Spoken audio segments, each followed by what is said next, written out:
What's up guys, Jeff Cavalier, ATHLEAN-X.com. We're starting a new series here today on this channel, Sore in 6 minutes. And today we're going to start with the lats. You see, we did a video all about workout soreness and how eccentric tension and loading during the lengthening of a muscle is one of the ways to sort of spark at least the stimulus for muscle growth by causing some micro damage to those fibers themselves. Now, it's not the only way to create muscle growth, but it's one of the ways we know how to do that through that mechanical tension. And with the lats, you either have to choose the right exercises or you have to do them the right way, or as I'm going to show you today, kind of a combination of each, because the right exercises allow you to apply the techniques the right way. But before we do, you kind of have to understand a little bit about Raymond, right? Everybody knows Raymond. You got to know that the anatomy of the lats themselves are going to allow us to do this if you understand that. So the lats are going to attach on the inside here to the spinous processes, all these little bumps here on the back of your vertebrae, okay, all the way down to the lumbar spine. And they're going to come out here all the way to the upper arm on the back of the upper arm. So when you want to stretch a muscle, if you can take those 2 points and bring them further apart from each other, you can stretch that muscle. But we also know that it feeds down here through some fascia into the top of our pelvis. So we also have a control point with the pelvis. If the pelvis is moving away from the back of the arm here, we can also do that. So that being said, let's start applying some of these techniques to this 6-minute little routine. If you don't get sore, I promise you, you will get sore by doing this. So let's go here now to the lat pull down. On the lat pull down, the first thing I do is I position my arms, my elbows a little bit in front of my body. Now that's very similar to a chin up, but the real effect is that the arm being placed here is allowing the stretch point, or the point of stretch on the lats, to be greater, because this point is getting further away from this point than it would be if it was over here. So now, by doing that, you've already placed a greater stretch on the lats, but we have to apply the load.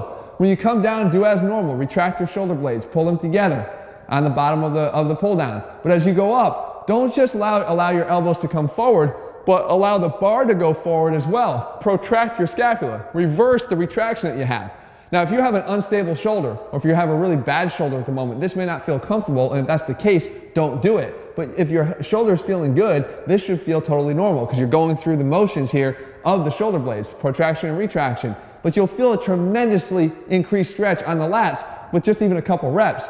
But we have to apply a tempo here. We got to prolong that eccentric lengthening. So 3 seconds on the eccentric portion of the lift, 1 second on the way down. If you do a 12 rep max load, you're looking at 48 seconds or so. We're going to go for a minute. So even if you have to rest, pause, that's fine. Take that all the way through and then move on to the next exercise. And that is a lat pullover, a dumbbell lat pullover. When we position ourselves here on the bench, what we want to do is look at that point of attachment down at the pelvis. If we can take the pelvis and move it further away from the arm, then we're golden. And we can do that by actually dropping down. And now, once we've established that position, we've got to increase stretch on the lats, but now we have to apply the tension. So let's do a 21 style. Again, don't just do a lat pullover. Let's throw something at your muscles that they haven't necessarily felt before, and also at the same time prolong the time that you're going to spend in that eccentric portion of the lift. So you're going to do a 21 style, the top third. Just hang out in the top third motion here.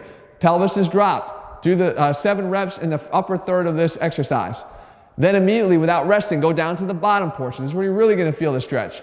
You're going to keep those hips dropped as much as you can. If your lats are really tight, you're going to find that your hips are going to want to pop up every time you let the dumbbell go backwards. But try to keep them as far apart as you can and hang out in just the bottom third and do 7 reps. And then from here, again, without resting, now we're going to go to a full rep. And we're actually going to take the lat kind of through this full stretch, full contraction. So allow the pelvis to drop as you stretch back and then come up into neutral as you pull the dumbbells back up towards the top. So now go through again 7 reps here, and now you've got yourself the 2nd minute using a 12 rep max load of this 6-minute routine. Now you might be thinking, but you know what would be a good exercise, Jeff? A dumbbell one-arm row. Because you can actually do it in a lawnmower style, as I've shown before, where you kind of reach out at the bottom and then pull up and you get a nice stretch. Not really. If you look at it, when we get down to the bottom here, we are getting a good stretch if we allow the dumbbell to move forward, but we're not really getting the tension. The tension gets shifted to the front delt as I try to lift the dumbbell up from below at that 90-degree point. So it's not necessarily getting the stretch and the load at the same time, it's sort of just getting the stretch. Not a bad exercise, just not the best way to have a loaded eccentric in that exercise, or as the one we're going to try to do. But we can do what I'm going to show you here. And this is actually an exercise we built right into AX1. It's a rotational high row. So what we have here is now we've got the opportunity to get our arm right here further away from not just our pelvis, but also the spinous processes in our spine, because we can rotate that way and keep this over here. So you can see that these 2 points are going to get farther away if I take these and move them over there. Okay, and that's what we're doing by rotating. At the same time, we're going to also rotate the pelvis over there while this stays over here. So creating all this length there as I go through this row.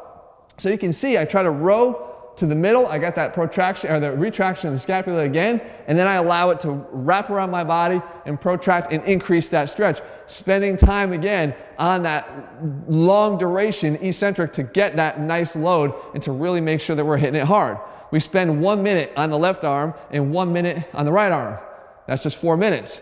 That's right, because we're not done yet. What you have to do is go back to a set of the pullovers for 1 more minute, and that's finish up with 1 more 1 minute set on the lat pull down. There's your 6 minutes. As I said in the beginning, this is not meant to make you sore right now, although it may, depending upon your experience. But what it's meant to do is make you sore tomorrow, or more importantly, even 48 hours from now. You see, it's not just the only way to create a stimulus for muscle growth, but soreness manipulated the right way through mechanical tension can. And that's what I want you to do here. And we're going to cover all the other muscle groups. So you let me know what you want to see, and I'll do my best to do that. But in the meantime, if you're looking for a program that puts the science back in strength, head to ATHLEAN-X.com right now and get our ATHLEAN-X training program. All right, guys, I'll be back here again in just a couple days. I'll see you soon.